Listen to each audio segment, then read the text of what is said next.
Judge scolds prosecutors in Esformes' record $1 billion fraud case and tosses key evidence. Senator demands changes on nursing home staffing, and more seniors are filing for bankruptcy. This and more, next.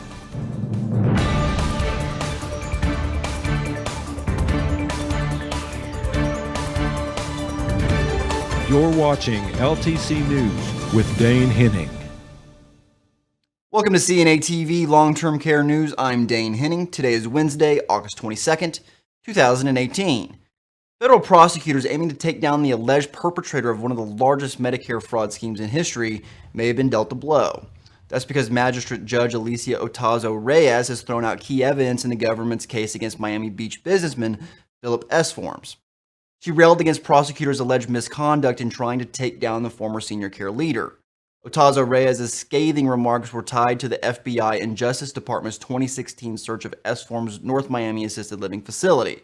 The businessman's attorneys have argued that the search was tainted because documents seized should have been protected by attorney-client privilege.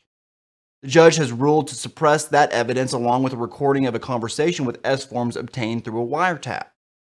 Esformes currently is being held in custody in connection with a record-setting $1 billion Medicare fraud scheme involving improper billing and patient placement at his more than 30 Miami area nursing homes and assisted living facilities.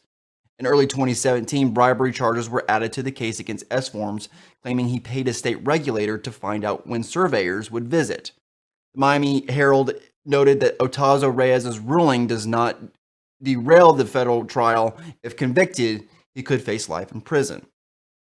The ranking member of the U.S. Senate Committee on Finance is demanding answers on how the federal government plans to better hold nursing homes accountable for staffing decisions. Senator Ron Wyden, the Democrat from Oregon, sent a sharply worded letter to Centers for Medicare and Medicaid Services Administrator Seema Verma on Tuesday.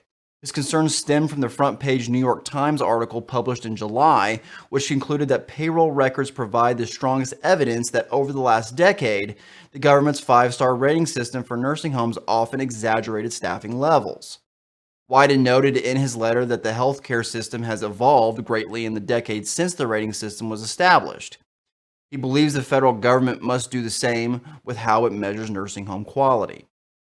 The senator also expressed concerns about info unearthed from payroll-based journaling collections, mainly that 7 in 10 homes were found to have lower staffing using the new methods with a 12% decrease. Wyden gave Verma an August 24th due date to provide answers to questions surrounding the staffing inaccuracy and CMS's role and plan to correct it. We'll be back right after this break. When you have satisfied and content CNAs, the care is better and you're going to have less nursing assistant turnover.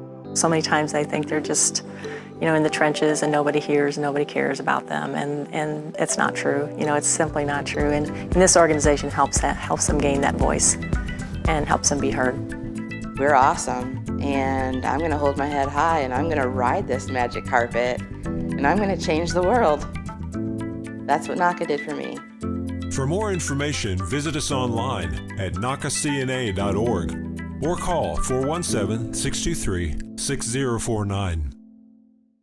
An increasing number of older Americans are filing for bankruptcy, with long-term care costs often one of the driving factors, according to a new study. The rate at which seniors 65 and older file for bankruptcy has more than doubled since 1991, researchers found. The percentage of elders in the bankruptcy system, meanwhile, has nearly quintupled.